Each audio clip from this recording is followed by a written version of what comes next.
Charlotte? We're always running into her. What's she doing this time? Oh, looks like... I see. So you believe that this warning letter was sent by the Phantom Weasel? Absolutely. I've said it before and I'll say it again. The Phantom Weasel never acts as you expect. He must have faked his own death 10 years ago using a body double.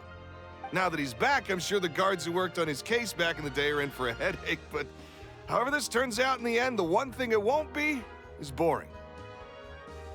Couldn't agree more. As a journalist, I'm gonna get a lot of mileage out of this one. Thank you, sir, for your time. Now, whom should I interview next? Huh? Hey! What a coincidence! Fancy meeting you here. Perfect timing. So, the Phantom Weasel's latest warning letter. What are your thoughts? Yeah, this is the first time we're hearing of this one. Could you clue us in? Huh? Oh, sorry. Yes, this case is from a decade ago. I guess you wouldn't know about it. Well, not to worry. You're in good hands because I'm a professional. The story goes like this. 10 or so years ago, a phantom thief became active in the court of Fontaine. Known only as the Weasel, nobody knew his true identity, and the authorities never managed to catch him. Wow, cool! He sounds like one of those mysterious night burglars that you read about in novels. Precisely. Well, except the part where they actually have a good reputation. Our Weasel targeted whatever people held dear, and no one was safe from his predations. He would just as soon steal a necklace from a rich merchant's safe as he would a toy doll given to a commoner child for their birthday. I know, the phantom thieves you read about in novels rob the rich to pay the poor, but this guy did not discriminate. Unsurprisingly, this didn't work wonders for his public reputation. Every man and his dog wanted to see him behind bars. Yeesh. So, did they catch him? Not exactly. There's a good chance that the Weasel would still be at large to this day if it hadn't been for an accident 10 years ago. A magician named Caesar fell to his death in a botched high-altitude escape performance. When the police went through his personal effects, they found a hoard of stolen loot and gadgets used for criminal activities. And that was how the Phantom Weasel's identity was revealed to all. Sure enough, thefts in Fontaine went down after Caesar's death. But today, 10 years on, the notorious thief has once again issued one of his warning letters and pasted it on the gate of the Opera Epiclese for all to see. I had to squeeze through the crowd this morning to get a photo as soon as I heard. Here, it's this one. So, this is the warning letter, huh? Let's see what he wrote. 3 days from now, when evening falls, I shall take from you that which you hold most dear at the Opera House, just as you did to me 10 years ago. This is, without a doubt, a clear declaration of criminal intent. After years of laying low, the Phantom Weasel is back with a vengeance. What once seemed like an open and shut case has been blown wide open again. But why has he reemerged now, and what does he want? I sense an epic scoop, and I'm going for it. Uh-oh. If this thief will steal anything that other people value, does that mean even we might be targeted? Aww. But Paimon doesn't want to get kidnapped. Well, he'd have to go through you first. You would stop him, right? Okay, the people have spoken. It's clear that the public are very concerned about the Phantom Weasel's reappearance. Let's see, I've got a photo of the letter, my interview notes. Yep, that should be enough to form the skeleton of my article. It does feel like something is missing, though. Something exclusive. Who should I interview next? I need someone with a more concrete connection to the Weasel. Is that who I think it is? Linny! Magic, magician, Caesar! The Phantom Weasel! That's it! Let's go interview Linny! You see, the original Phantom Thief Caesar was a magician too. And what do Phantom Thieves and magicians have in common? They both have an air of mystery about them. Perhaps there's a connection there. Are you serious? What sort of a deduction is that? Oh, relax. My journalistic instinct tells me that an exclusive news story is beckoning. Let's go. No time for delay.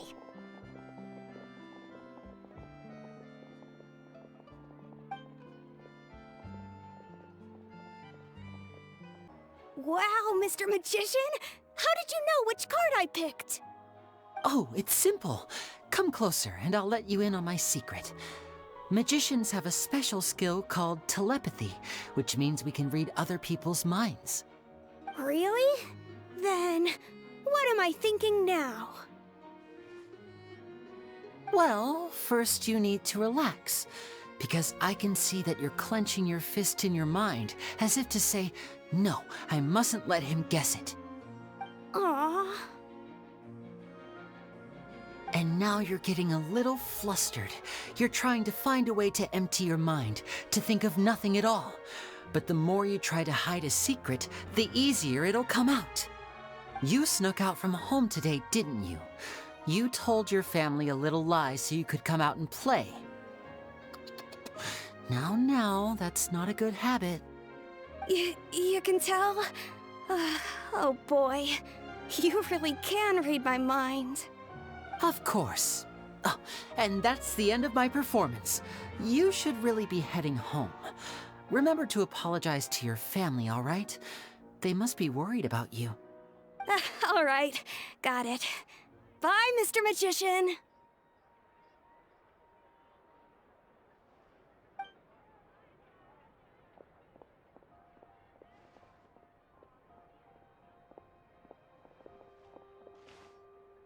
Hey, Linny? Why, hello. We meet again. Are you looking for me? What's the situation? Well, why don't you guess, Mr. Telepathic? Oh, please. You didn't believe that spiel, did you? The power of telepathy is quite beyond me. I'm sure that child would beg to differ. Seemed like you were right on the money.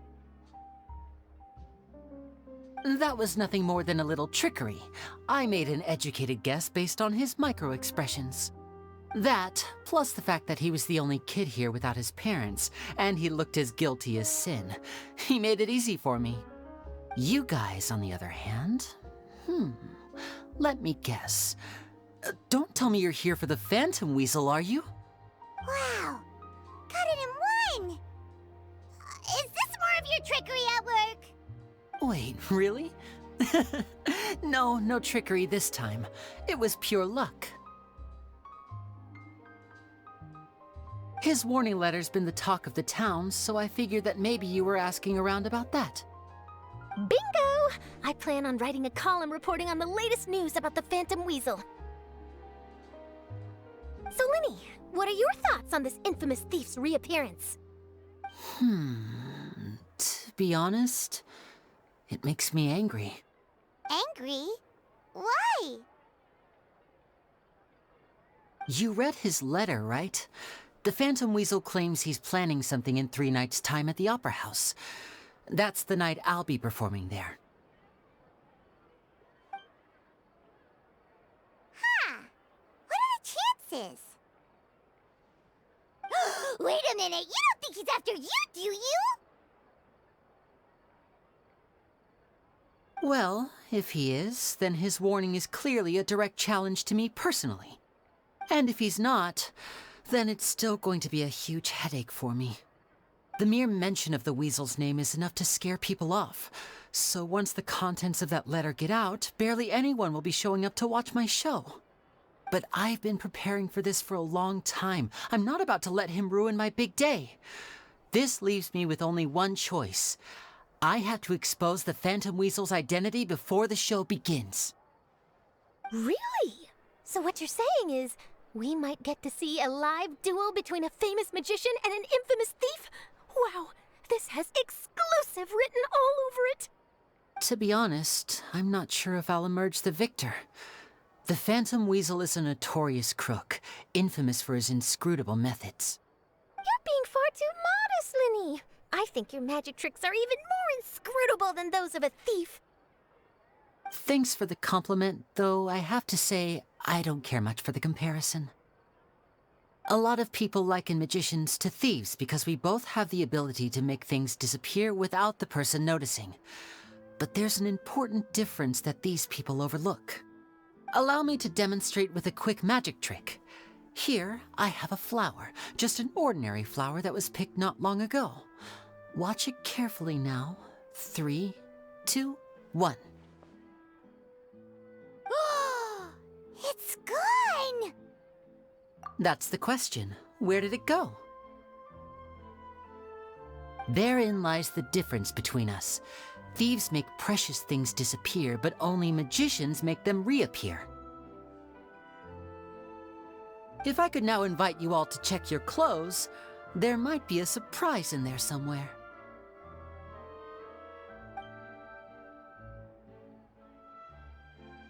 A surprise? Let me see!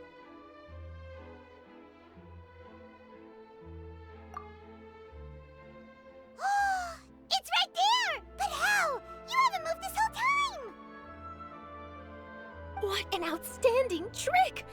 Sorry, Linny, it seems that my previous praise was woefully inadequate. Clearly, magic is the superior art form to theft. Don't worry, I didn't take offense. I just wanted to take the opportunity to perhaps change some of the preconceived notions you might have about magicians. Since Caesar's death, a lot of people associate magicians with criminality. It can be quite frustrating. I can imagine. Coming back to your trick just now, might I presume that you are well versed in floral symbolism? For example, magicians often use rainbow roses in their flower-related performances to represent passion and romantic encounters. But you used a Lumidu spell, which, if I'm not mistaken, allude to separations. I'm curious to know if there was any deeper meaning behind this choice? Impressive knowledge. It's no wonder you're such a successful journalist. But I'm afraid I don't know the first thing about floral symbolism. I'm just in the habit of using Lumidu spells in my magic. It sounds like something I should look into, though. I'll buy myself a copy of Fontaine's Floral Language Facts when I have some time. But it'll have to wait until this phantom weasel business is behind us. Well noted. In that case, this brings us to the end of our interview. I, for one, am looking forward to the final showdown between you and the thief. Please feel free to get in touch to update me on any further developments. Otherwise, I will of course see you at your show in 3 days' time, but let's hope the Phantom Weasel is caught by then. If there's nothing else, I'll be off. You've given me lots to work with here, and I've got no time to lose if I want to write that exclusive piece. I'll see you all later.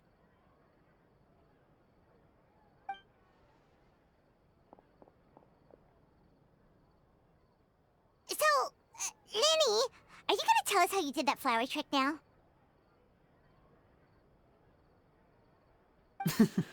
I'm afraid that's my little secret. Aww. Well, magicians are entitled to their secrets. But Paimon's really itching to know how it's done. You feel it too, right?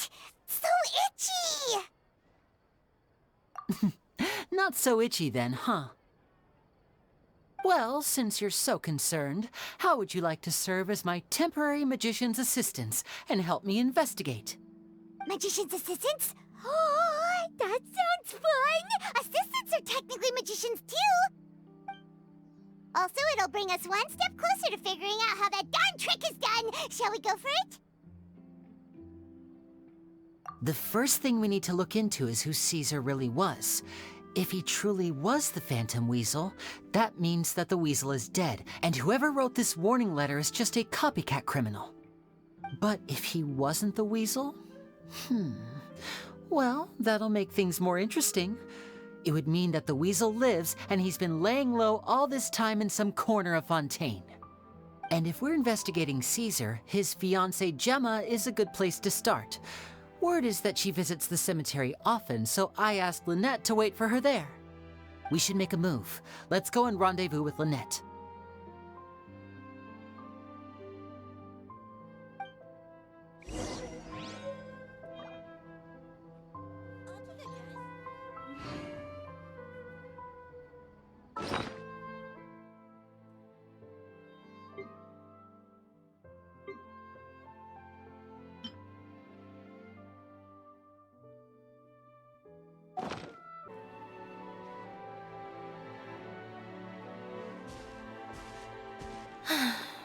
You took your time. Sorry, I bumped into the Traveler and Charlotte en route, and we ended up chatting for a while. It's been a while, Annette. We're working as Lenny's temporary assistants in the investigation of the Phantom Weasel. Thank you. It's good to have you helping. So, what's the situation? Have you seen Gemma? Nope. I've been here a while, and she still hasn't shown up. How bizarre. Maybe it was bad intel. Well, we won't get anywhere by standing around waiting. Traveler, Paimon, let's go ask around.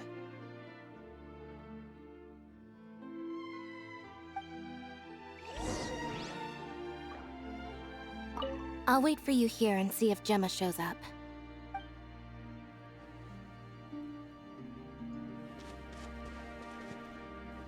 A lot of people here today, huh?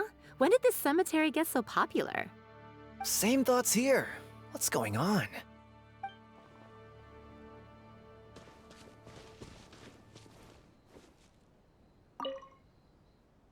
Excuse me, good sir. Do you by any chance know a Gemma? Gemma? You mean Caesar's fiancée? Sure I do. What's this about? I'm just trying to get a hold of her because I need her help with something. I heard she comes here a lot. Yeah, she does. Poor thing.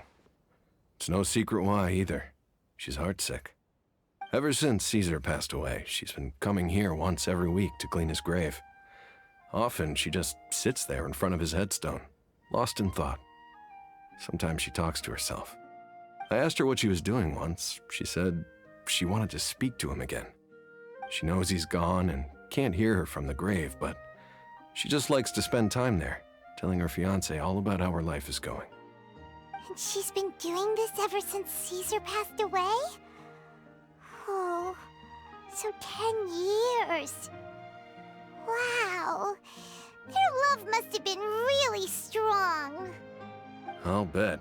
Caesar's reputation fell apart after his identity was revealed, so no one else visits his grave. Gemma's the only one who still thinks about him after all these years. I don't know if the mind lives on in the waters after death, but if it does, I'm sure Caesar must be grateful to have someone who remembers him fondly. If I'm honest, I think this is all so unfair to poor Gemma. Her fiancé was a low-life crook. He doesn't deserve someone like her. Anyway, all of that said, she's running later than usual today. Normally, she'd be sitting in front of his grave by now. I wonder if she's okay. Well, that's everything I know, I'm afraid. You might have more luck asking some other people. All right, well, thanks for sharing all of this with us. We'll keep asking around. You're welcome. I just hope she'll be able to move on one day.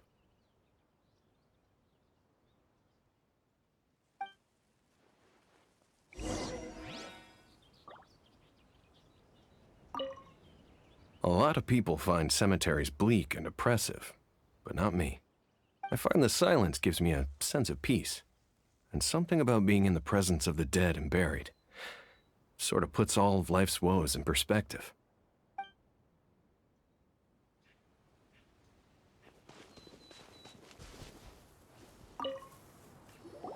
Did you hear the news? They're saying the Phantom Weasel's back. You're kidding.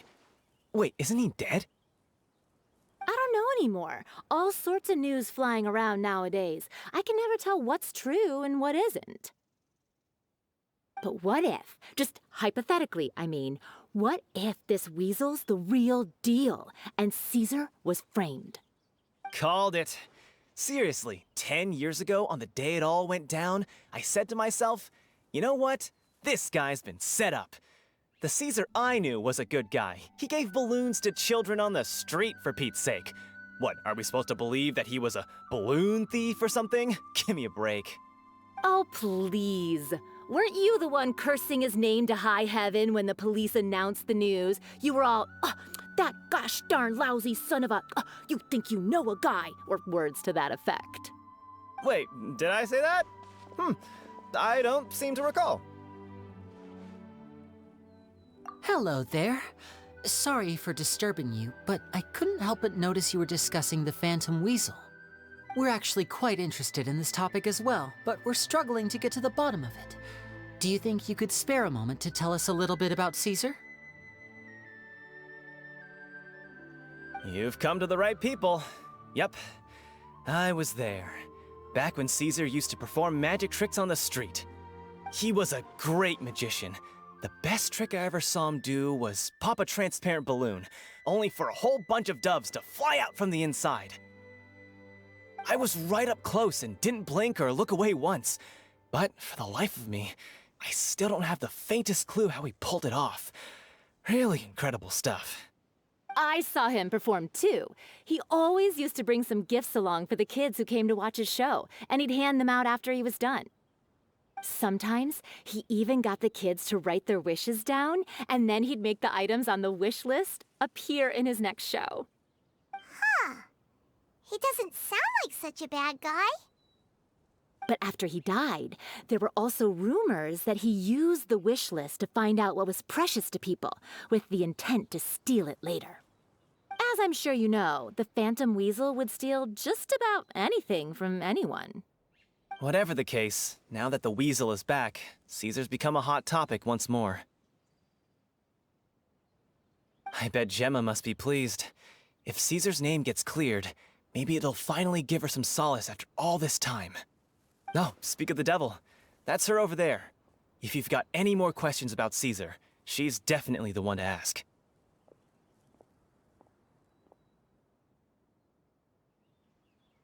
So that's Gemma. Is it just Paimon, or does it look like something's wrong? Wait, it looks like she's injured. Come on, let's see if she's okay.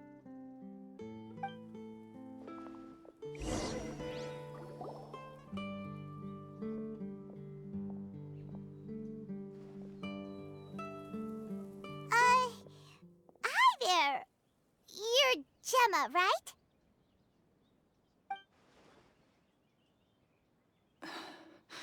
Who's asking? Don't be afraid, we mean no harm. It looks like you're injured. How bad is it?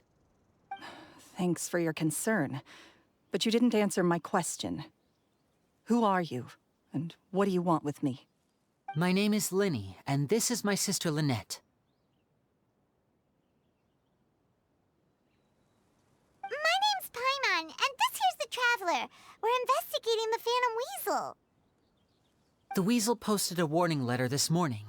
If he still lives, that means that Caesar was falsely accused. You knew Caesar better than anyone else. So if you're willing, we'd love to hear what you think about all this. I promise you can trust us. We won't hurt you. In fact, we'll do all we can to keep you safe. I never believed that he was the Weasel. Huh. I suspected as much. Okay, so going back 10 years, do you remember anything strange in the weeks leading up to the accident? Did Caesar have a falling out with anyone, for instance? No, not that I know of. Got it. All right, sorry for disturbing you. If you don't have any more questions, please leave. I want to be alone with him.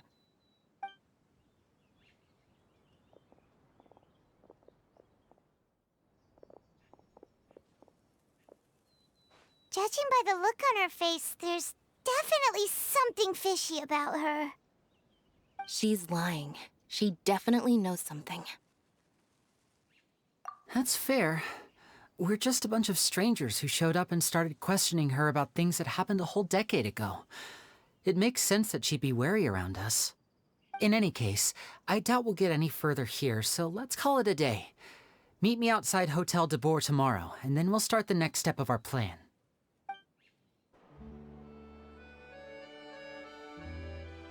Over here.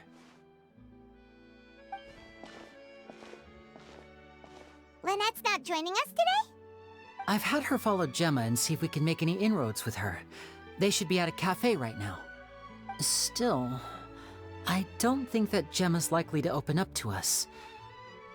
So, we need a contingency plan. Today, we'll be looking into a guy named Lorenzo, Caesar's former pupil and assistant. When Caesar passed away, all the stolen goods discovered in his home were confiscated and returned to their rightful owners. But Lorenzo was the only one privy to all his magic secrets, and he inherited his craft. Before long, Lorenzo was the next big magician in town, his fame surpassing even that of his master, and it made him very wealthy.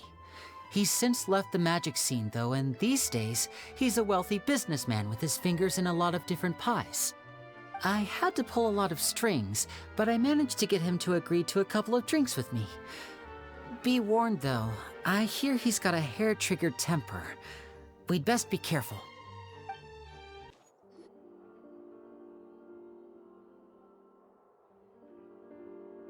You neglected to mention that you were bringing 2 other people with you.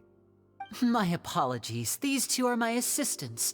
When they heard that I was meeting with the former magic maestro himself, they begged and pleaded with me to bring them along. And if it's no trouble, a couple of autographs would really make their day. Oh, forget the pleasantries, just sit.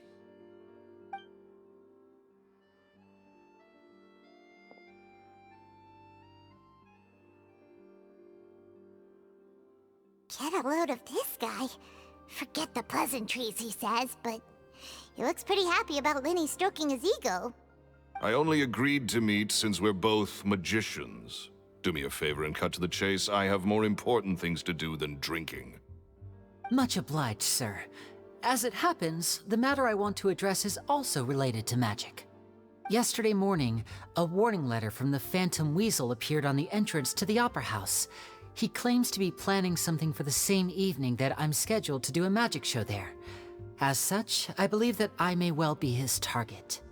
I have to get to the bottom of this to ensure that my show can go ahead as planned. Naturally, any investigation into the Weasel starts with a few questions about Caesar, who... What is there to investigate?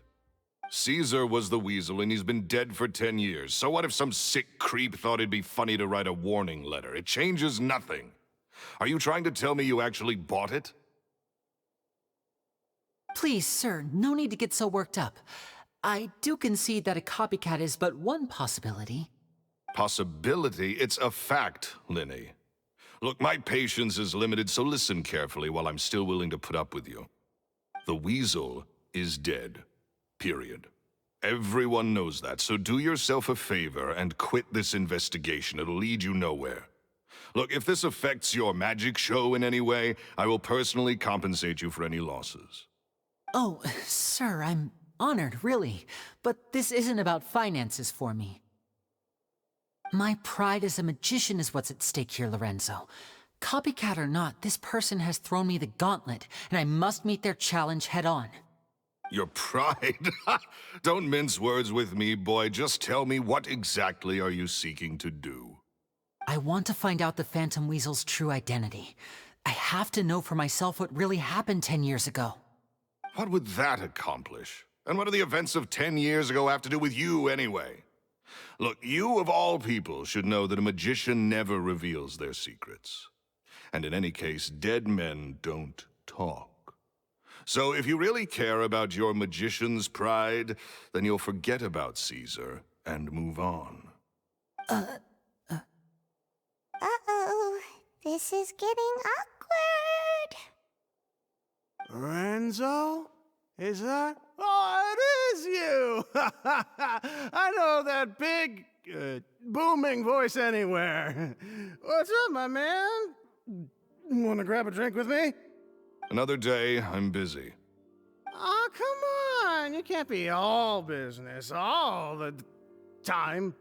You know what they say? Live fast, die young. You gotta learn how to kick back and relax once in a while. If I wanted your life advice, I'd ask for it. Now get out of my face and go be drunk somewhere else. Sorry, my good sir. I don't believe I've had the pleasure. Oh, hey! Edmondo. He and I are business pals. We worked together a bunch of times. This is your first time meeting him? Oh, he's always like this. Foul-mouthed and hard-nosed. Never heard a kind word out of this guy the whole time I've known him. And he wonders why he can't get a girlfriend. despite being, what, pushing 40, 30, something? Anyway, point is, a lot older than when he first got rejected by the girl he was into. And is still into, from what I hear.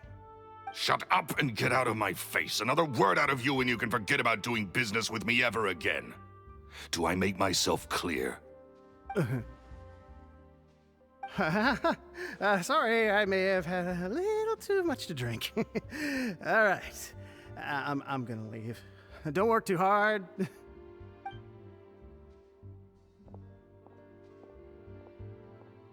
I think it's high time I made a move as well.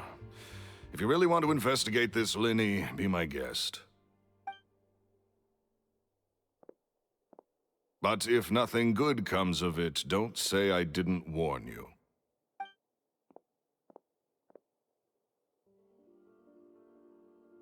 Well, that fell to pieces in a rather spectacular fashion. Any thought? Totally. And what was all that about compensating you for your losses? Why would someone you just met make an offer like that? He's gotta be hiding something. And not like Gemma. She was a little suspicious, but this guy's definitely covering something up. I think so too. We need to look into Lorenzo more closely. That guy Edmondo seems to know a thing or two about him. He only just left. Let's see if we can catch up with him.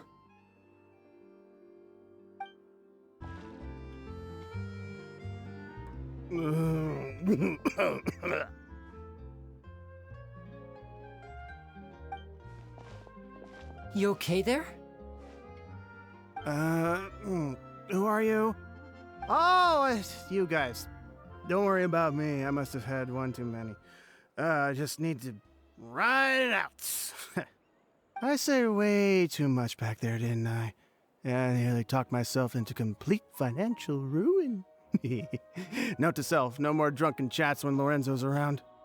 So, he was serious about threatening to cut you off? Ugh, Paimon knew he was a bad egg. Hey, just keep your voice down. Don't go prying into Lorenzo's personal affairs. Bad things happen to people who ask too many questions, or make an enemy out of him. What kind of bad things? Don't even ask.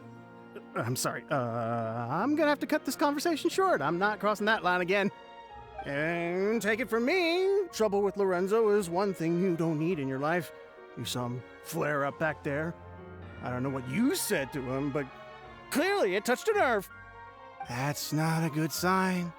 You're too young for this. Don't get in over your head. I'm leaving.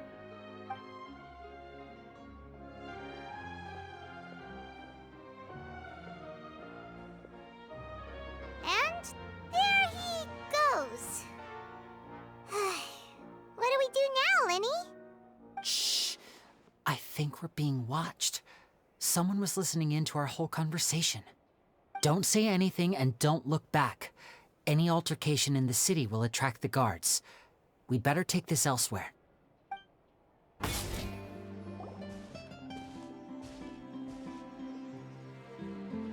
You followed us a long way. Why don't you come out and introduce yourselves? So you're Linny. And where's your sister? Ain't she with you today? Save us the trouble and go fetch her for us.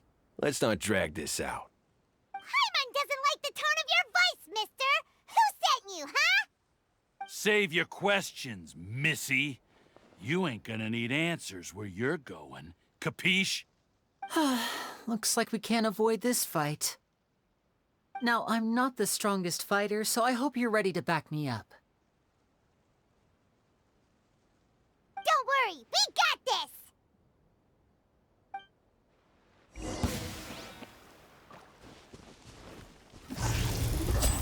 Yeah. Now disappear!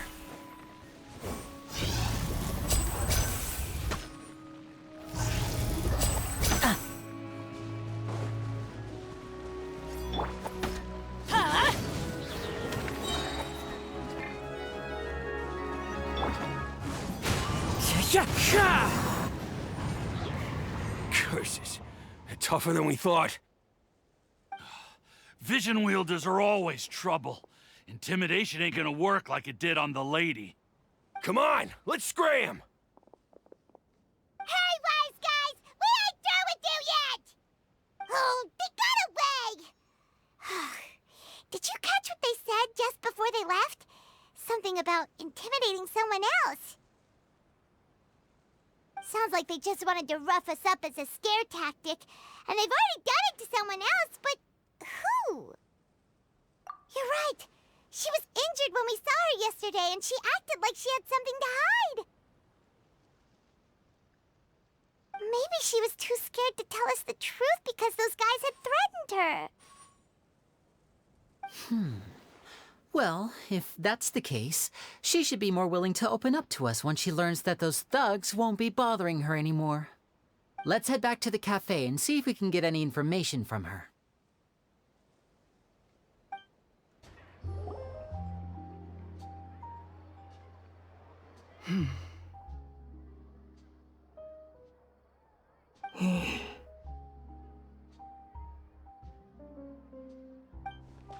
Gemma? You again. What is it this time? We just ran into the men who've been threatening you, and we gave them a taste of their own medicine. So, you can relax now. We're here to protect you. What? Why? I didn't tell you anything. Why would they come after you? Sounds like they're no strangers to you. That's putting it mildly. I know them all too well, and I hate them with every fiber of my being. It's been 10 long years, and still every time I try to look into Caesar's death, they show up and warn me not to do anything stupid. How do I know I can trust you? Do you really think you can get to the bottom of it all? And why are you doing this?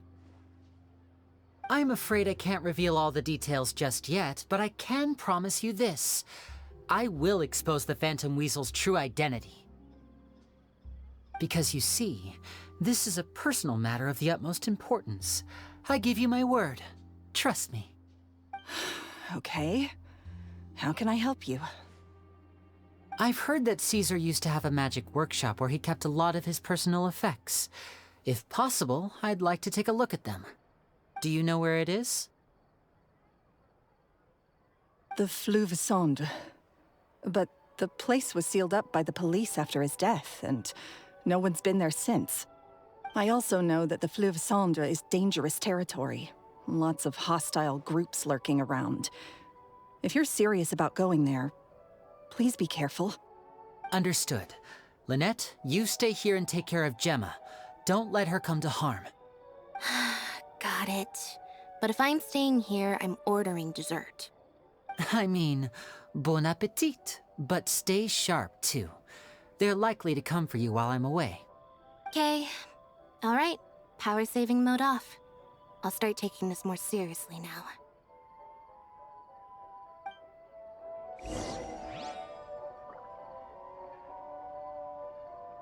Whatever you do, please be careful. If anything happens to you because you're investigating Caesar, I'll never be able to forgive myself. With me here, nothing will happen. If Gemma gave us the right location, then the workshop should be right nearby. Looks like these boxes are blocking the entrance. Let's shift them away first. There we go. It should be just down here. So this was Caesar's workshop. Nothing suspicious here, just normal magic props. Let's head in further.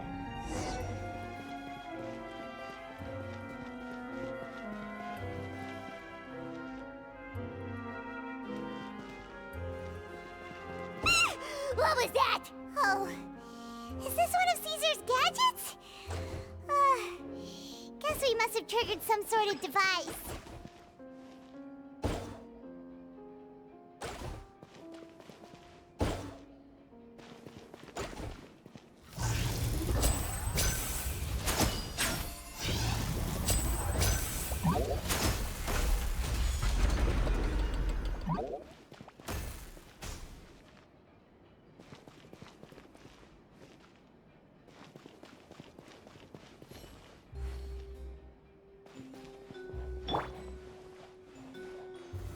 Solidify!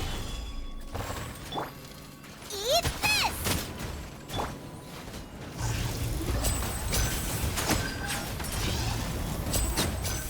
Shit! Step right up!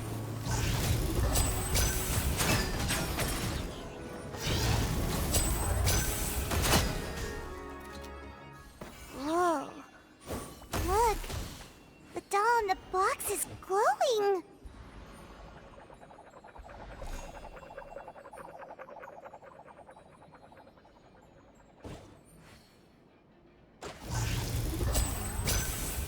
There's something written on the card on this doll. Let's take a closer look.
This is no time for distractions.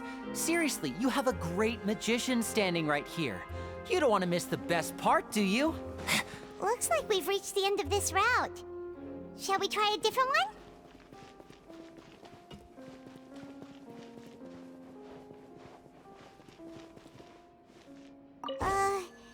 These magic boxes are moving. What do we do? One of them looks different from the rest. Let's investigate.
That's weird. Have we reached the end already? There's nothing here. Maybe this was a wasted trip. This place seems a little too ordinary for a magician's workshop. There's a distinct lack of mystery. We've triggered quite a few devices on the way here. I'm starting to wonder whether Caesar built this whole place as one big, elaborate magic contraption. If so, then there must be more to this place than meets the eye. Maybe a hidden room somewhere. Aha! If I just move this book, then hopefully... and... presto! A secret passageway! How did you know? I'm a magician too, and apparently great minds really do think alike. Looks pretty big inside. Let's head in and take a look around.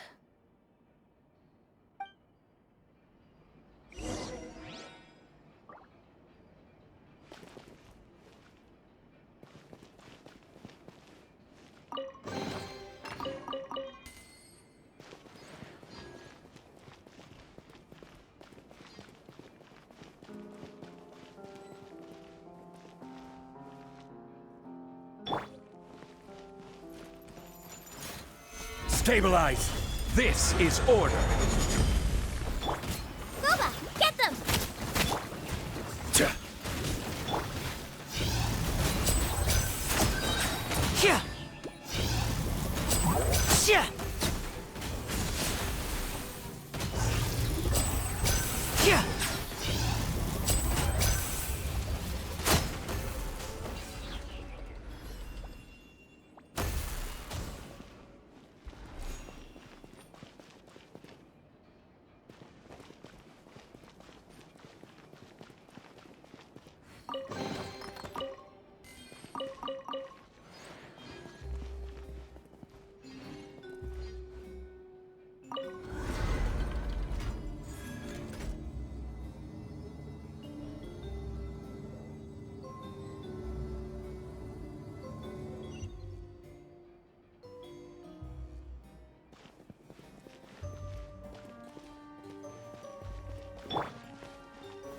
Gather!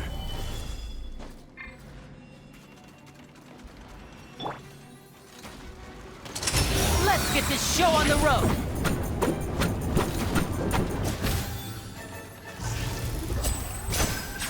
Now disappear! Yeah.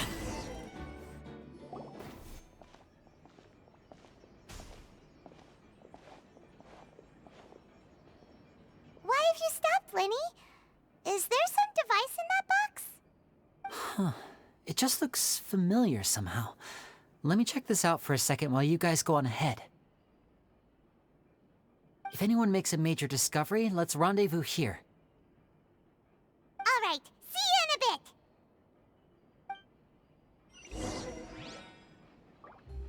bit. The placement of this device inside. If I remember correctly...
He wrote a lot about the principles of magic.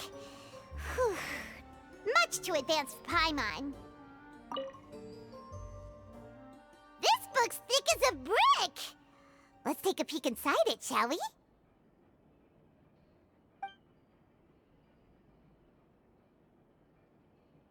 At one of my shows a few days ago, a child asked me how I pulled candy out of my hat. As a joke, I told the kid that the hat has a built-in wish-granting machine. Next thing I know, today a whole bunch of kids were pestering me to pull all sorts of things out of the hat. So I told them another white lie. The machine needs time to power up, but in the meantime, you can write your wishes down. Well, they took me up on that offer, enthusiastically. As I write this, I've only just got back from running around all over town, buying the things they wanted. Boy, are my legs sore. I wound up saving very little this month, but that's not a major issue. I now have a bigger problem. How am I going to hide all these things inside my hat?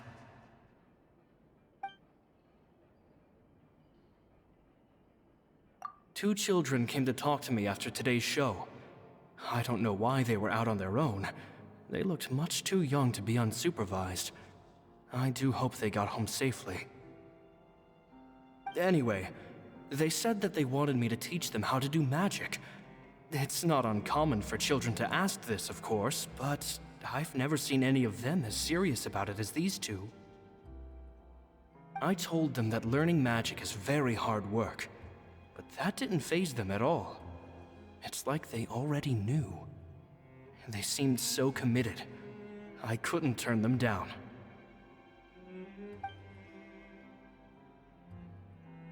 It seems like something's bothering Lorenzo lately, but he won't open up to me about it. Surely he's not upset that I agreed to teach those two children. I'll have to talk him around.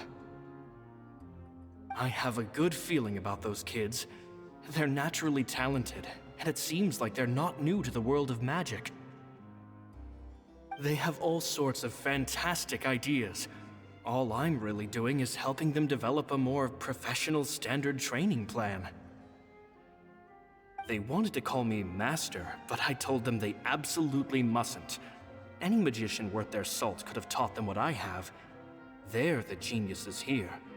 Compared to them, I don't deserve to be called any sort of master. With time, I have no doubt that they could become far greater magicians than I. My only concern is why they're so mature for their age. I fear they've had to grow up too fast. I don't dare to imagine what they must have been through. Gemma thinks so too. She doesn't like being around them. Says that their eyes are too piercing. They don't bother me, but then again, I've never been the sharpest tool in the shed. It's nearly time for me to go on tour. I asked the two kids if they'd like to come with me, but they shook their heads. I once overheard them talking about their father and their mission. Sounds like their parents have other plans for them. I guess we'll be parting ways soon. It's only been 10 days since I first met them, but I think that I've gotten a feel for their personalities now. They're very tough, but also very cautious, and they trust no one but each other. This, I fear, is not a good habit to have. They hide things from me too. For example, when I asked them where they live and why they wanted to learn magic, they lied. That's the thing about children. Whenever they're trying to cover something up, it always shows somehow. I can sense that their lives have been hard, possibly even dangerous too. They're not like other children. It's a shame that I can't do more to help them. After thinking things over, I decided to tell them a bit about how I see the world. It's full of lies and falsehoods, and that is why we must find our own truth. P.S. I hope they won't find my nagging annoying. Children are so opinionated nowadays. Will it do them more harm than good for someone they've only known 10 days to lecture them like that? P.P.S. Maybe I'm overthinking this. Children aren't interested in grand philosophies. It probably just went in one ear and out the other. I bet they've already forgotten every word I said. Oh, Caesar, Caesar. Just mind your own business next time.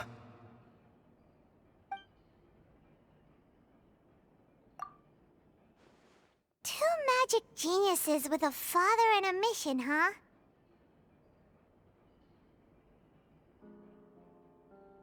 Sounds a lot like he was writing about Linny and Lynette, don't you think? So did they meet Caesar when they were kids? Let's go ask Linny!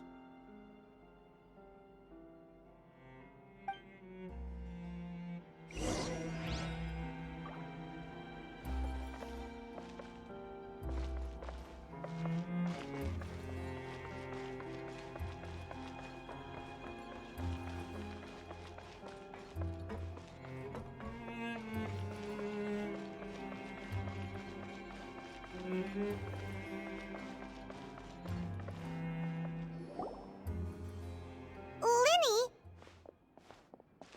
Shh, hold that thought. As I expected, there's a lot of fishy things going on in this place. Fishy? Uh-oh, what have you found? All in good time. Before we go over our new leads, I want to tell you how a high-altitude escape is performed. First, the magician slots themselves into a magic box in full view of the audience. The box is then suspended high in the air, and a short while later, the base automatically opens. At this point, a dummy will fall out of the box, but it looks real enough to grab the audience's attention, and they start wailing and screaming. Meanwhile, the real magician, who has by now blended into the crowd, waits for a good moment to make their appearance and put on a hysterical performance. Oh no! Is that me? Did I just fall to my death? Very vivid description. Paimon can really picture it. And then what? The audience's gaze then turns to the magician, and by the time they realize what's happened, the dummy has vanished, as if everything that just happened was some sort of shared illusion. Of course, that's just how I think the process should work, theoretically speaking. The inventor of this trick never performed it successfully. When the box opened, Caesar was the one who fell out, and not the dummy. He fell right to the ground from the highest point of the opera house. No one could hope to survive that fall, not without a vision at least. And no one else has ever attempted this trick since. My understanding of how it works is just based on what I could gather from his notes and the relevant gadgets here in his workshop. So Caesar's famous high-altitude escape has never been done, huh? Paimon was about to say how cool it would have been to see it in person, but if it's that dangerous, it's probably for the best that no one else tries to do it. Wait a second. So if a dummy's supposed to drop out of the box, then where does the real magician go? How does he get out? Glad you asked. That brings us to the secret of said box. This box right here is the one that Caesar constructed himself to use in the performance, and it's not as simple as it looks. Inside, there's a device that only the magician himself would know about. Once the magician's inside and the box is lifted up into the air, the audience's view of the box is fixed at a certain angle. From where they're standing, they have a clear view of the front, sides, and bottom, but the back and the top are now no longer visible.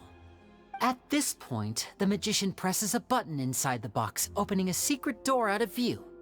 He then escapes through this trapdoor onto the opera house roof, waits for the dummy to fall and distract the audience, and quietly returns to ground level. That's way simpler than Paimon imagined. Even Paimon could probably do it.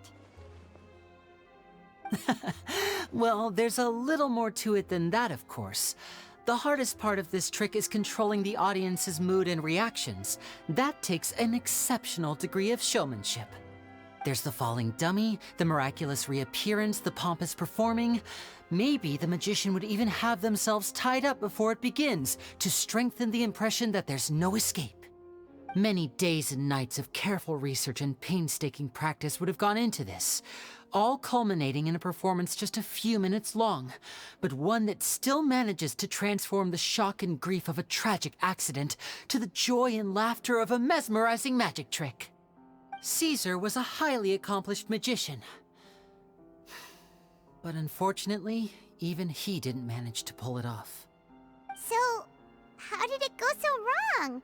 You said you found some fishy stuff here. Have you figured out what really happened? I can make a pretty good guess. I looked into the case files. The magic box Caesar was using at the time of his death had the secret button I mentioned positioned on the right-hand side. And, sure enough, he always used his right hand as his dominant hand in public. Okay. Nothing suspicious there. But here's the strange thing. Most of the devices in this workshop have the mechanism on the left-hand side, including this box right here, which leads me to believe that Caesar was in fact left-handed. Because a magician can't afford to have their most basic habits stand out too much. People naturally focus their attention on the most important details of the task or situation at hand. But a magician needs to be able to redirect an audience's attention at will so as to avoid arousing their suspicion. The essence of magic is getting people to believe a lie.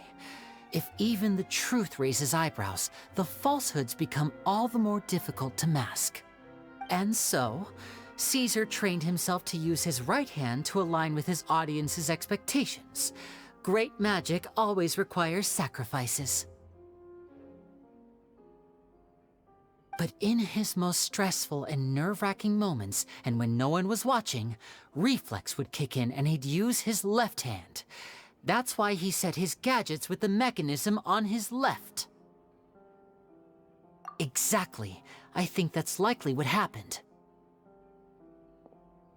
Caesar would have been under a lot of time pressure during the escape. He'd have had mere seconds to open the hidden compartment, retrieve the dummy, then open the secret door and make a swift escape. But I'm sure he was confident. He would have rehearsed countless times to the point where it was second nature. He'd barely need to think about what he was doing because muscle memory would guide him through. So he opened the compartment, took out the dummy, checked everything was in order, and then went to leave. With his left hand, he reached for the button, and suddenly, his heart skipped a beat. It wasn't there. Much like when you reach for your keys but find your pocket empty, his mind needed a moment to process what was going on. Instinctively, his left hand would keep feeling around for the missing button, maybe for another second or two, until the bottom of the box gave way.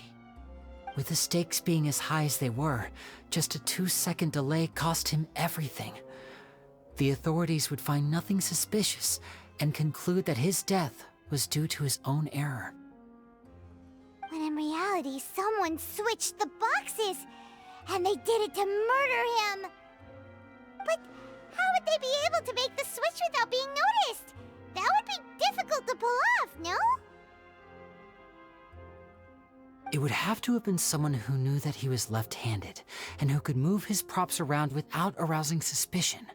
Someone who was always by his side. Isn't that right, Lorenzo?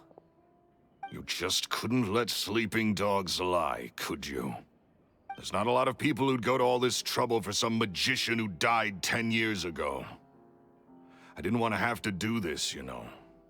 Silencing you the hard way just creates more problems for me to deal with. But I gave you your chance. I hoped you'd do what's good for you and back off like the lady, but you disappoint me. You mean Gemma? So you are the one who's been threatening her! Yes, although however stubborn she might be, she was never much of a liability. But you people, you never even knew him, but for some reason you just wouldn't drop it. Which is why you can't leave this place alive. Take them out, and make it quick. Do your worst!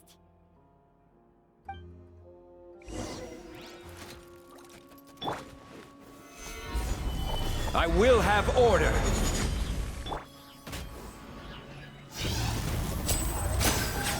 And voila!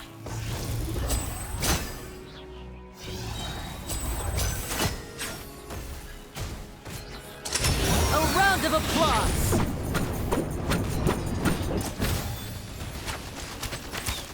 Order guide you. Solidify! You're toast! Gears of the storm! Wretched vermin!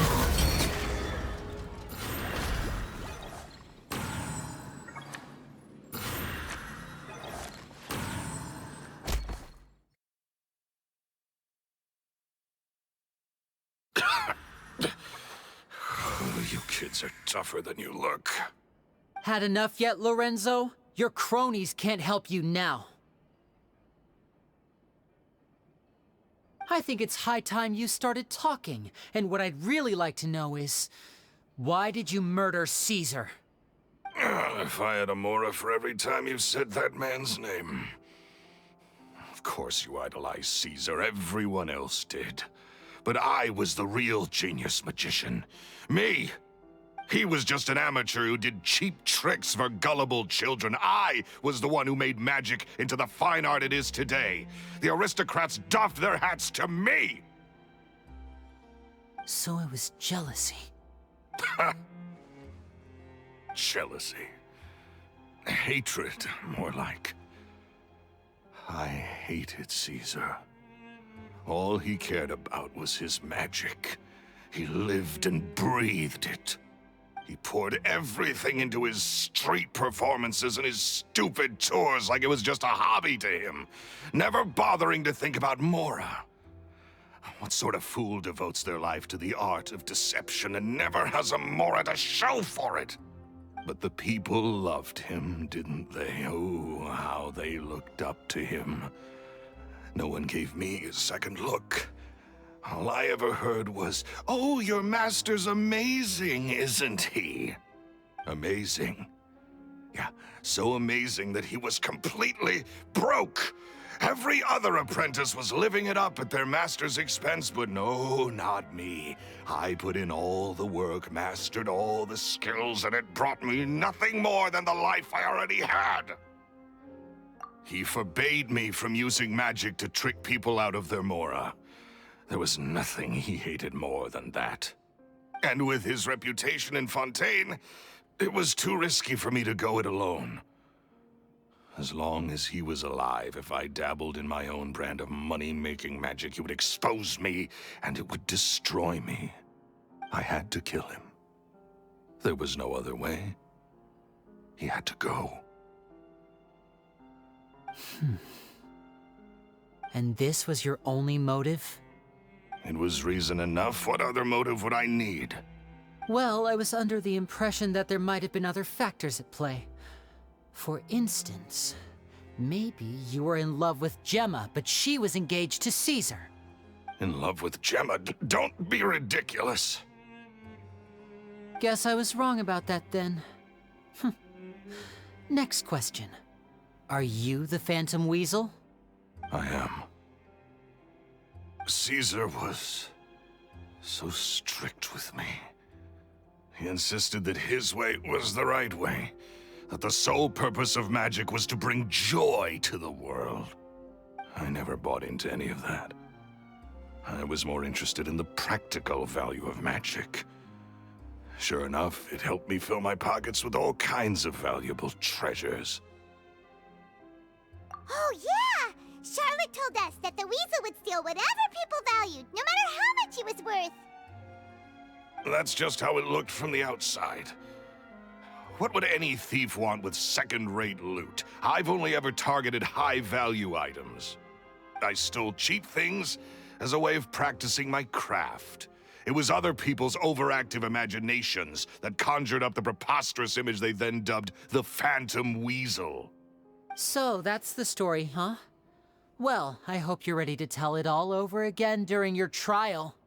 What choice do I have?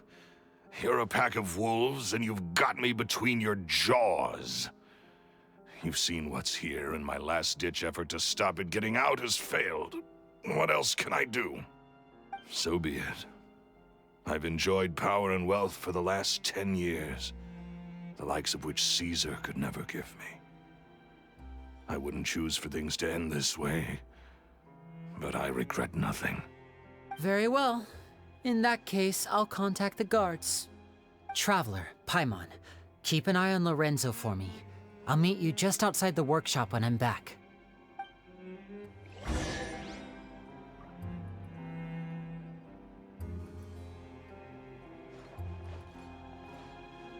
At least I can finally stop looking over my shoulder now.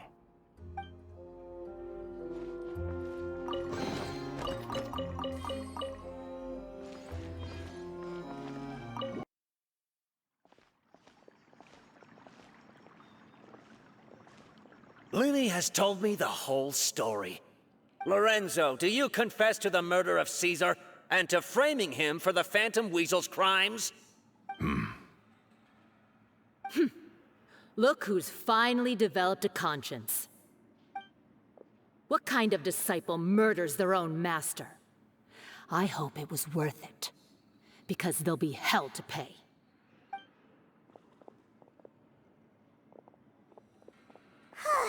Looks like it's all over. What should we do next, Lenny? Should we start preparing for your show? Let me think.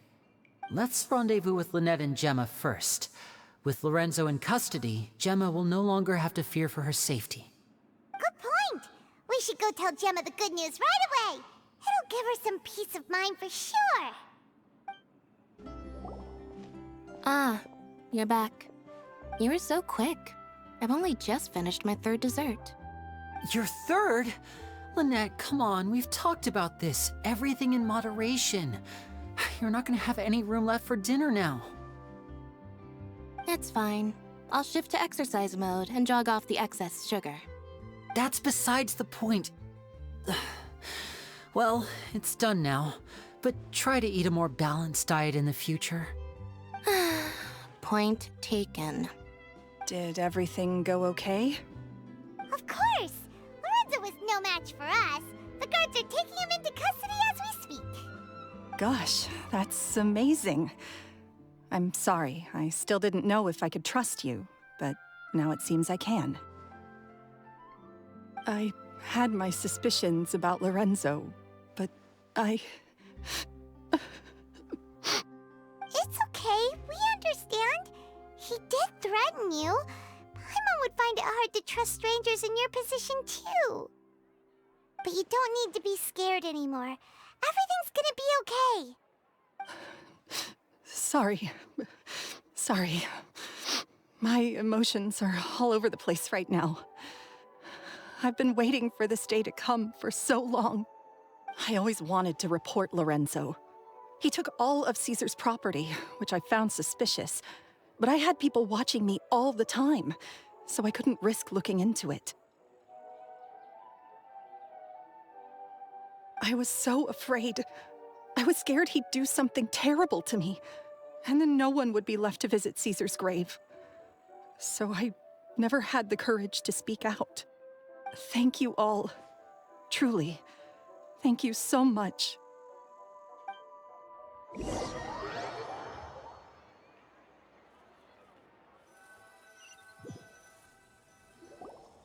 Thank you all for clearing Caesar's name.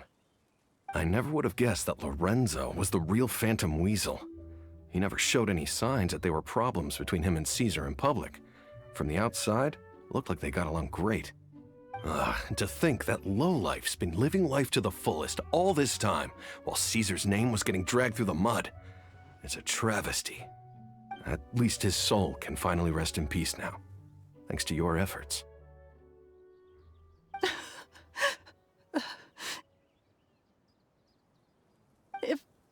If only I'd realized before it was too late.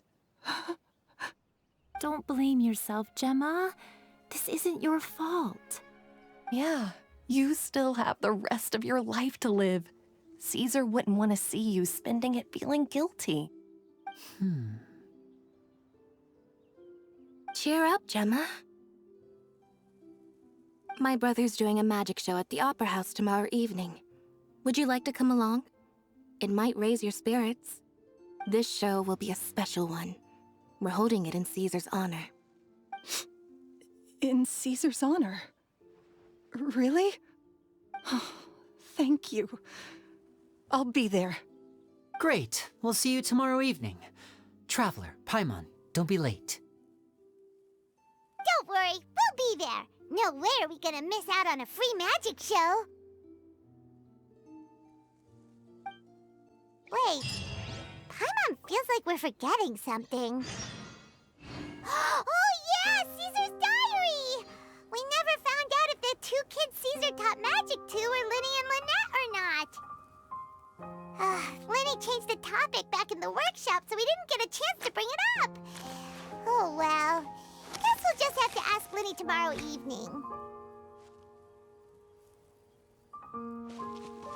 I've spoken many choice words about Caesar over the years. I'm so ashamed of myself now. He was such a good man.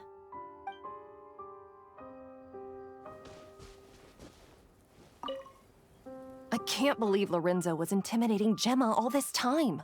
He comes around here sometimes. Not to clean Caesar's grave, though. He just stands off to the side and watches Gemma from a distance. She must have known, but she never asked him to leave. I wonder why that is.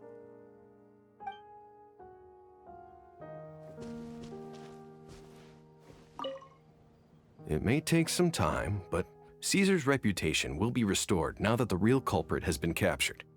Looks like Gemma chose a good man after all.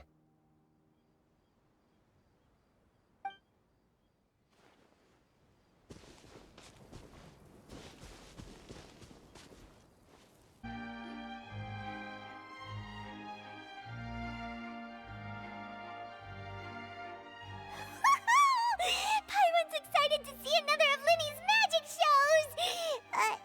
Wait. Lynette, shouldn't you be on stage by now? Not this time. My brother's going solo today. So, I'll be watching with you. Good evening, ladies and gentlemen. I hope everybody's ready because the show is about to begin. The great magician Linny has prepared a spectacular show for us all tonight, concluding with an all-new grand finale that no audience has ever seen before. Wow! A new trick! Thank you all so much for coming.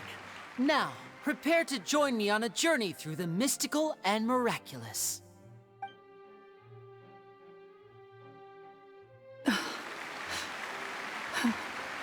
Exciting stuff, isn't it? Yes, it's just... It reminds me of him. No wonder. Caesar was a famous magician too. So, how did you two first meet, Gemma? Well, I was out on the street once, and I saw him performing for little children. Children love magic, because they're willing to believe in things that can't be rationally explained. Caesar had this amazing way of bringing them into a dreamlike world. And somehow, I felt drawn to him too. So I went up and asked him to do a trick for me. Aw, that sounds so romantic. What trick did he do? It was with a flower. He took it in his hand, snapped his fingers, and it magically appeared on my head. I was so happy that day. No one had ever given me a flower before that. Oh, that's so cute! Actually, now that you mention it, Linny's done that one before. Is that right? Then I suppose he's a romantic at heart, just like Caesar. So let's treasure the time we have with him.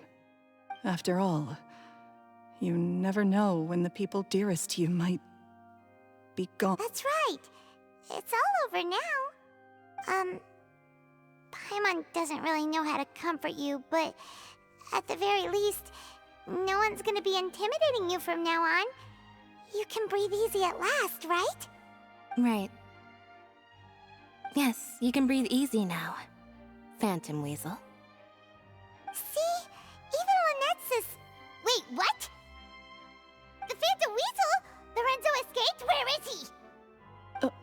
What do you mean, Phantom Weasel? As Linny once said, a performer's job is to commit fully to their role and put on a flawless performance for their audience. But once the bag of tricks is empty and the curtain falls, it's time to end the show. The spotlight is no place for someone with no more cards up their sleeve. It's been 10 years, Gemma. Aren't you tired of the grieving widow act? I think it's time to put an end to it.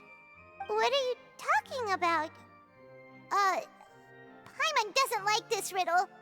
Traveler, Paimon doesn't like where this is going. Come on, say something! Ladies and gentlemen, I hope you're all enjoying the performance so far.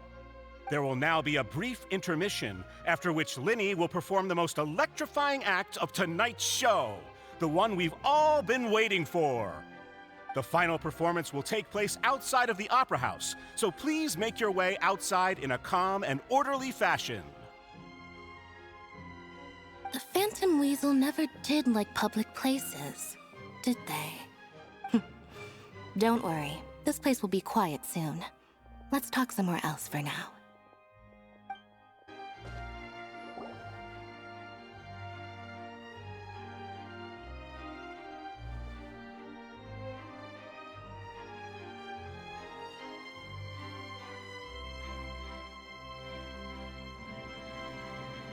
Dear me, this is awkward, isn't it?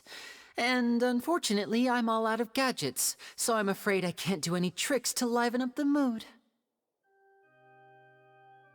This is a big mistake for a magician to make, but thankfully, I do have a backup plan.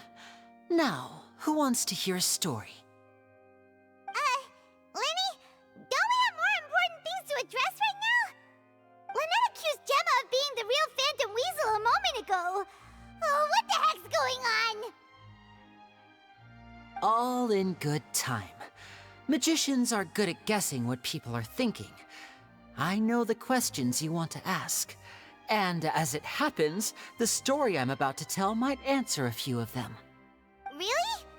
Well then, let's hear it! Paimon's dying of curiosity here! Let's go back to the very beginning. A decade ago, when the Phantom Weasel was terrorizing the court of Fontaine. She never missed a target, never left a trace, and no treasure was safe from her thieving hands. But as her infamy grew, so did the readiness of the police, and her opportunities to act became ever fewer. Every day, she ran the risk of being exposed for who she was. Of course, she could not simply take this lying down, and before long, she found her ticket to freedom. She would create a scapegoat, a false weasel to close the chapter on her behalf. After weighing her options, she set her sights on a renowned magician, Caesar. After all, magic and theft shared enough similarities for people to buy the story when the truth came out. So then what? Being the master deceiver she was, the weasel easily earned Caesar's trust. Now all that remained was to frame him for her countless crimes. But as she was considering how to make her move, she noticed Caesar's aggrieved pupil, and a new thought entered her mind. Maybe I don't need to get my hands dirty after all. At her encouragement, Lorenzo tampered with Caesar's magic box, causing him to fall to his death. Afterwards, Lorenzo seized his master's property, and the weasel set about tarnishing Caesar's reputation. Two co-conspirators committed the perfect crime.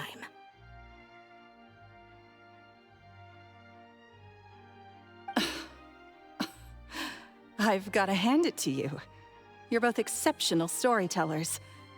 It's enough to make even me wonder whether there was really another mastermind behind all this, pulling the strings. But I just have one question. You seem to think that I am the villain in this tale. What's brought this on, Linny? Is it something that Lorenzo said? Don't worry, Lorenzo said nothing at all. But I never believed that he was the weasel, and in fact, my investigation only made me more certain of that. He was too forthcoming with his confession, as if there was something else he was trying to hide. How disappointing. So you'd sooner trust Lorenzo than me, even without a shred of evidence? A magician is an expert at playing the audience to get the result they want. And I have no doubt that you, Gemma, are equally talented in this regard. With a little help from Lorenzo, you put on a very convincing performance. The lovesick fiancé, whose devotion to her betrothed is unshakable, even under threats of violence. Caesar was maligned and hated by all for 10 years, but you? Everyone sympathized with your plight. Who would suspect for 1 second that the lovely young lady always seen weeping in front of Caesar's grave was actually the mastermind behind his demise? No, not that poor lady. Perish the thought.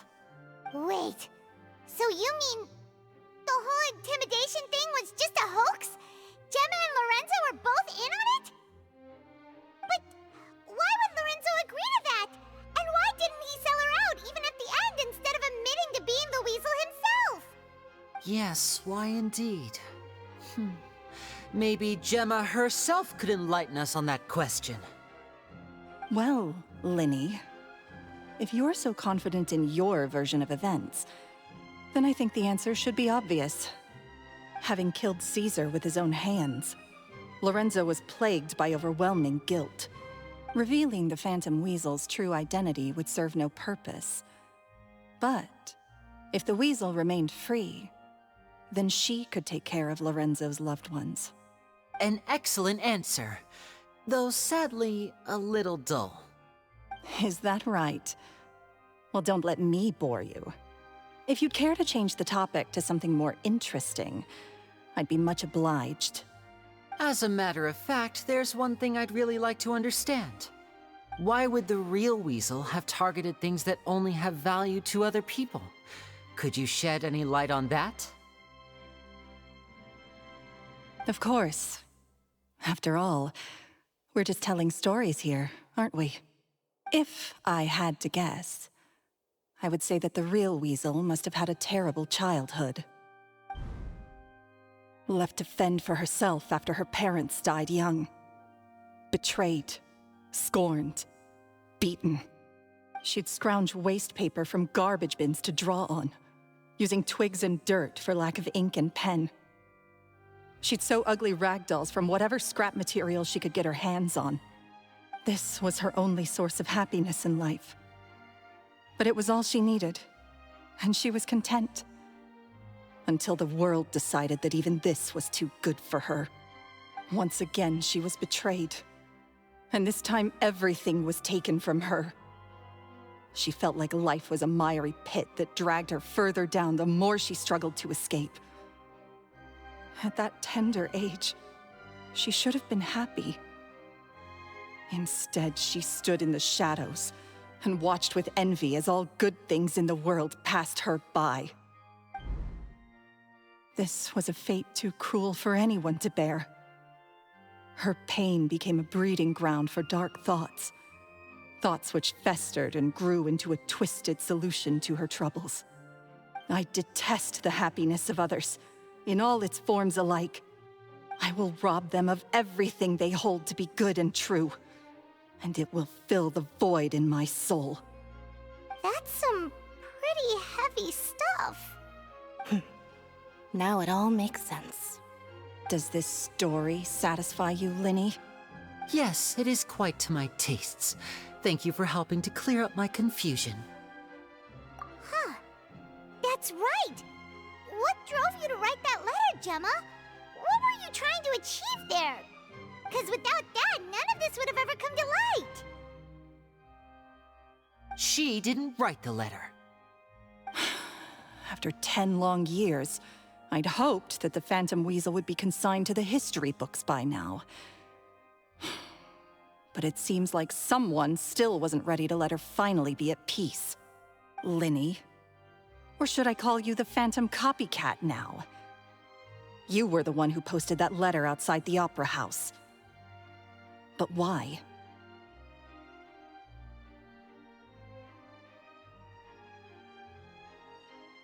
Very sharp, Phantom Weasel. Still as shrewd as ever.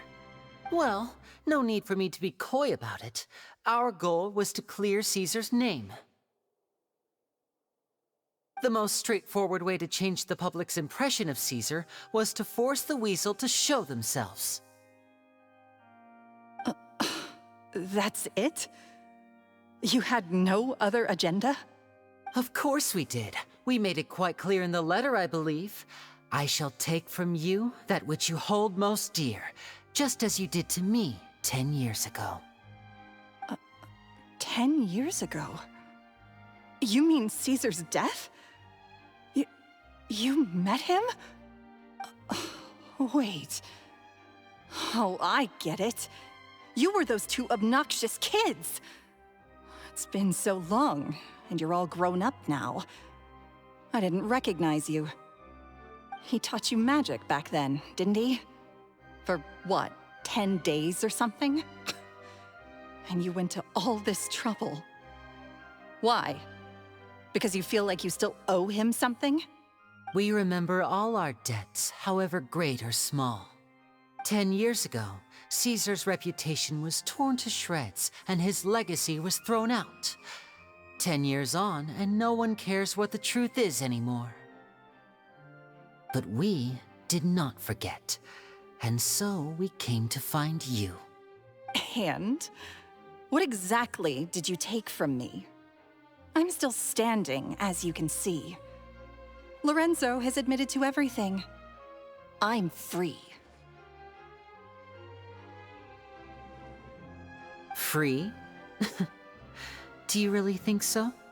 Caesar once told me that even though the world is filled with lies and falsehoods, we must find our own truth. I think that applies to you too. Truth can take many forms. Prized possessions with nostalgic value, fervent hopes and dreams, and irreplaceable people. Life took many things from you, and those wounds never healed. When they ached unbearably in the dead of night, stealing became your way of numbing the pain. What are you trying to say? I'm saying that for the last 10 years, you've been living a rather uneventful life. Perhaps that's because you found something other than a life of crime to fill the hole? Back to Lorenzo for a second. He murdered his own master, played along with your act, and took pains to make sure any suspicion would be directed towards him. But what did he have to gain from all that? He knew who you were and the things you'd done, and despite that, he was willing to give everything up for your sake. He's the reason that you haven't felt the compulsion to steal in all these years. You're more than just accomplices in murder. You're the only real friends each other has. So I think you know, deep down, that he is the only truth you have in your life. But that truth is gone now, and I guarantee you, you'll never see it again. Congratulations on your freedom, Gemma. Your freedom will cost you dearly. From now on, you'll be all alone in a world full of lies and falsehoods. I do hope you'll be able to bear it. You've still got a long life ahead of you after all. Gather round, one and all. The time has now come for the amazing Linny to perform his final act in tonight's show. I'm sure you're all wondering what he has planned for the grand finale. Well, wonder no more, for the answer is a death-defying high-altitude escape. A high-altitude escape? I'm sure you all remember the magician Caesar. This was the very trick that led to his fatal fall, after which he was dubbed the Phantom Weasel. But we have now learned that Caesar was wrongly accused, and that the real Weasel has now confessed to their crimes. Guess that's my cue to leave. Whew. I've been practicing this one for ages now, but I'm still a little nervous. Traveler, Paimon, I hope you enjoy the rest of the show. There may be a lot of people watching tonight, but you alone are my true witnesses.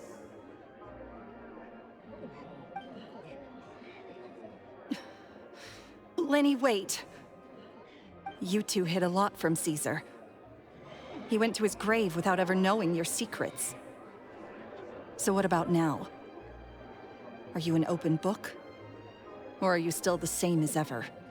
You don't have to tell lies to end up isolated and alone. One day, you'll end up exactly where I am today. Maybe then you'll finally understand. You're wrong. I'm nothing like you.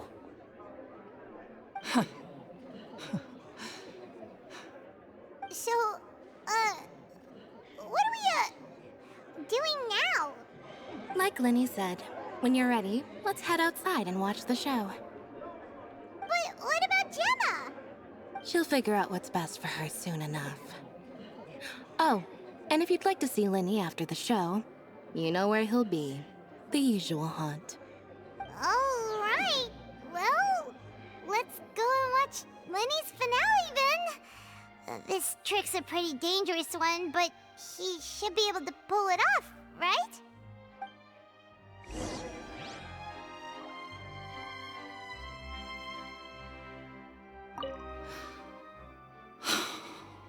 What is my truth? Sometimes I think I'm like a gambling addict. All I care about is winning, and it doesn't matter what's at stake. By the time I come to my senses, I'm left with nothing. Oh, if I had my time again.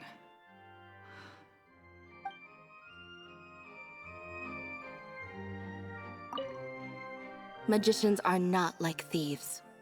Thieves only tear things apart. But good-hearted magicians, they put things back together.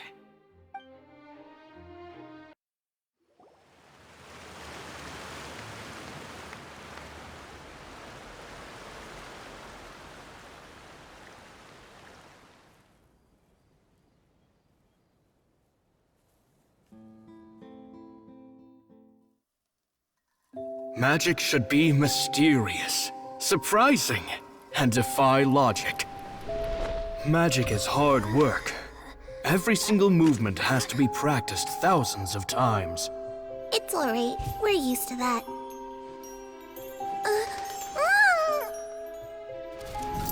We're sorry. You've taught us so much, but we can't tell you the whole truth. It's okay. Do you still remember what I told you? This world is full of lies and falsehoods. I only hope that one day, you can find your own truth. What about you? Have you found your truth? Magic is my truth. I want to perform a magic trick so great that people will always think of me when they talk about it. For a magician, what greater honor could there be? Look! Behold! Linny is sealed inside the box. Will he manage to escape? 10 years ago, Caesar attempted this very trick, and it was at this precise moment that...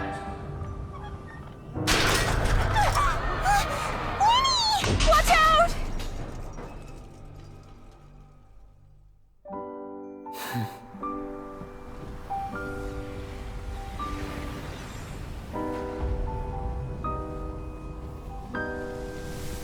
Mysterious. Surprising. And logic-defying. Isn't that right? This honor belongs to you, Caesar.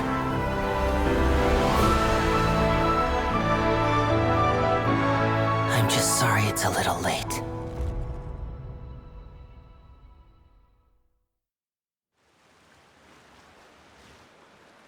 Did you see that? 1 minute he was falling, and the next, he turned into flowers. How could he possibly have done that? How mysterious. I didn't blink once. He just vanished, right in front of my eyes. What a heart-stopping magic show! This was really worth the trip. Caesar's name has finally been cleared, and Fontaine's new star magician Linny has fulfilled a wish on his behalf. Oh, I couldn't ask for a better grand finale. It will make a great headline for the Steambird tomorrow, even if I do say so myself. Whew. Looks like everyone really loved Linny's grand finale. Paimon doesn't see Linny anywhere. Where'd he go? Oh, Lynette said he'd be waiting for us at the usual haunt. But, oh, you mean the one where Caesar's buried? Yeah, that's probably it. This whole magic show kinda seemed like Linny's way of saying goodbye to Caesar. So it makes sense that that's where he'd be afterward. Alright, let's go look for him there.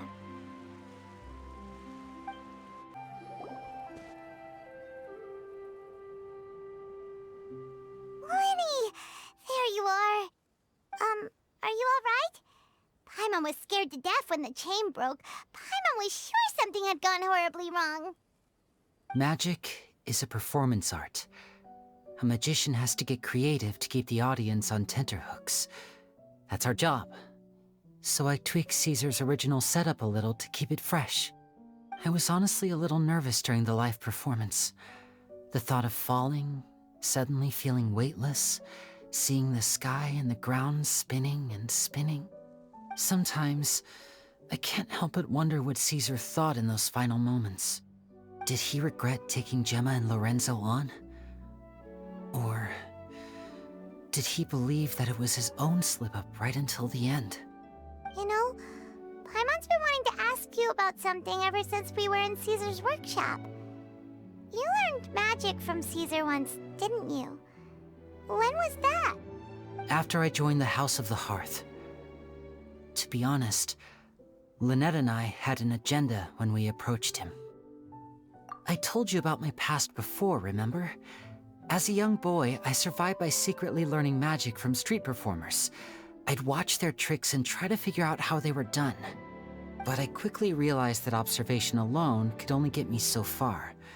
What I saw was the polished final performance, but the rigorous training they put in behind the scenes remained invisible to me.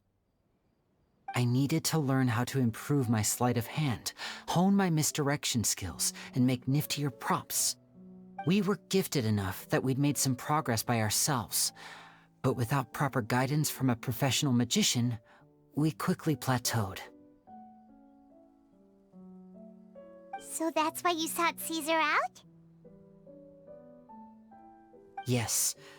We figured there was no harm in asking, but it took us by surprise that he was so willing to teach us.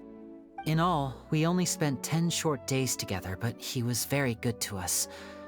By contrast, we hid so many things from him.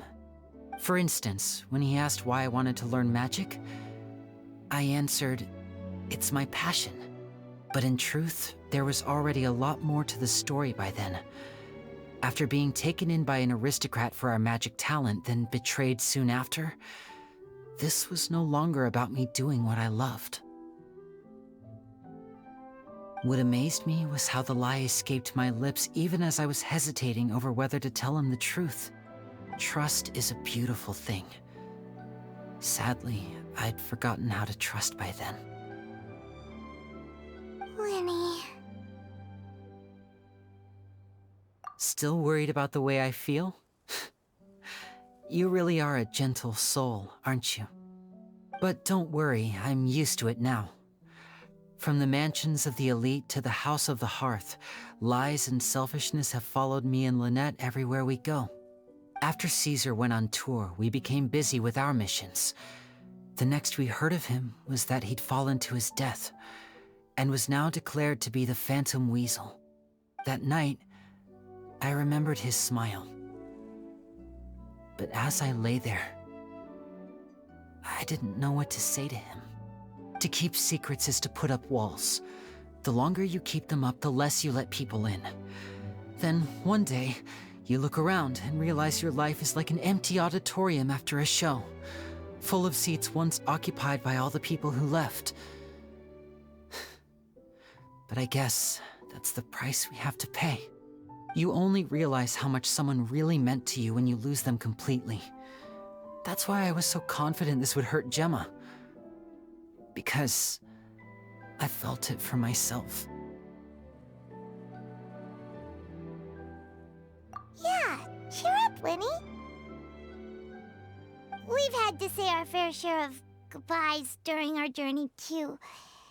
But whatever happens, Paimon always believes in what tomorrow brings. Delicious food, fun toys, and the Traveler by my side. Paimon just needs to focus on things like this, and all the unhappy stuff goes right out the window. You know, Traveler, doesn't that kind of make you Paimon's truth? Exactly. It's the same for me and Lynette. We are the truest thing each other has in the world, and nothing can replace that. Life has taken plenty from us, like it did from Gemma. But at least it left us with each other. That's what gave us the strength to get through the darkest days. That's why the darkness never consumed me, and why it never will. Maybe we live in the shadows too, but we remember every precious ray of light that shines through. All right, time to lighten this conversation up a little. What did you think of the show tonight? Were you happy with it? It was amazing! Paimon just wishes we hadn't been so distracted with the Gemma situation. We spent most of our time in the Opera House just talking and pretty much missed the entire first half of the show. Winnie, could you do just one more trick for us? Whoa, that's a bit of a tall order, I'm afraid. The show's just finished, so my sleeves are decidedly card-free right now. Aw, come on! Surely you can think of something. The Lenny Paimon knows can do anything if he puts his mind to it. Oh, all right then. I'll give it a go, but only because it's you. Watch closely. I have a flower in my hand. You liar! There's nothing in your hand! We ain't going along with this! Huh? My goodness, you're right. But I could have sworn I brought one here with me. Okay, try this. Count down with me. 3, 2, 1. 3, 2, 1. Now, have another look around. Maybe the flowers appeared somewhere else. Really? Let's see. Wow, there it is! Oh, this is a different flower from the last time, right? This one's called, oh yeah, a rainbow rose. But more importantly, Paimon has to know how the trick is done. Please, Linny, pretty please! Well, if you want to learn magic, you'll have to start by addressing me as teacher. Ugh. Fine. Please, teacher, please! Since you asked so nicely, I'll share one little tip with you. Namely, the student of magic cannot solely rely on others being prepared to reveal their secrets. You have to observe, think, and find the answers for yourself. Is that it? Look at the time. We shouldn't linger here too long. Thanks again for coming to see my show. I bid you both good night. I look forward to seeing you again. All right, fine. See ya. Shall we head back now, too? Oh, Paimon can't wait to read The Steambird tomorrow. Paimon bets Linny and Caesar will be plastered all over it. Let's head to the Steambird's offices tomorrow morning and see what we can find out. I'm very sorry, Charlotte, but my sister and I are quite busy today. I'm afraid we'll have to decline this interview. Oh, please, Linny, I'll only take a moment of your time, if you would be so kind. Huh? What's happening here? I spent all night writing my piece about the Phantom Weasel, and it was going to go to print this morning. But just as dawn broke, I suddenly received news that Caesar's fiancée, Gemma, had contacted the guards and confessed to having been the real Phantom Weasel all along. That was quick.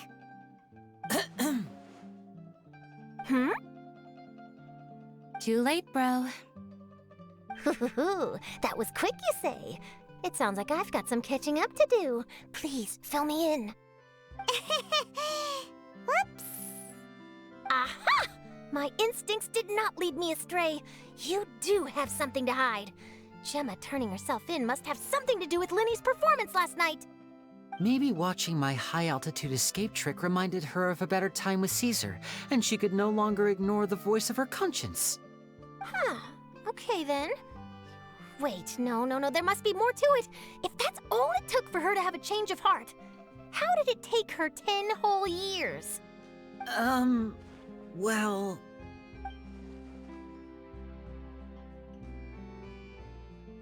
Oh, I remember now! You and Gemma were nowhere to be found after the show. What happened between you? Quickfire question! Where did you all go after the show? Oh, we went to the cemetery and Linny did a private magic trick just for us. Actually, glad you mentioned it, because that reminds Paimon, guess what? Linny started using rainbow roses in his tricks. What? I don't recall ever having received a rainbow rose from you myself. Is this supposed to mean that they're more important to you than your own sister?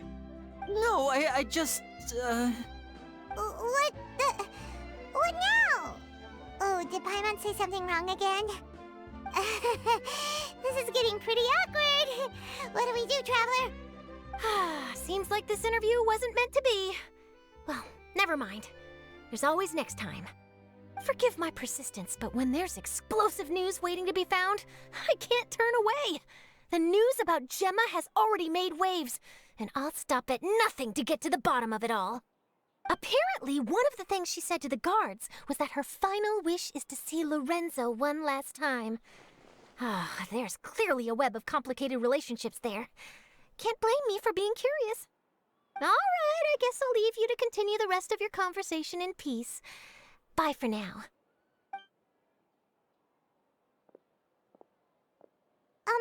Lynette? Paimon didn't mean to... Don't worry, I wasn't angry. I was just trying to distract her. Oh, really? Oh, thank goodness. You scared Paimon there. Phew. You and me both, Paimon. You and me both. At least it did the job, right? Please, take good care of that rainbow rose. I'd be really upset if you lost it.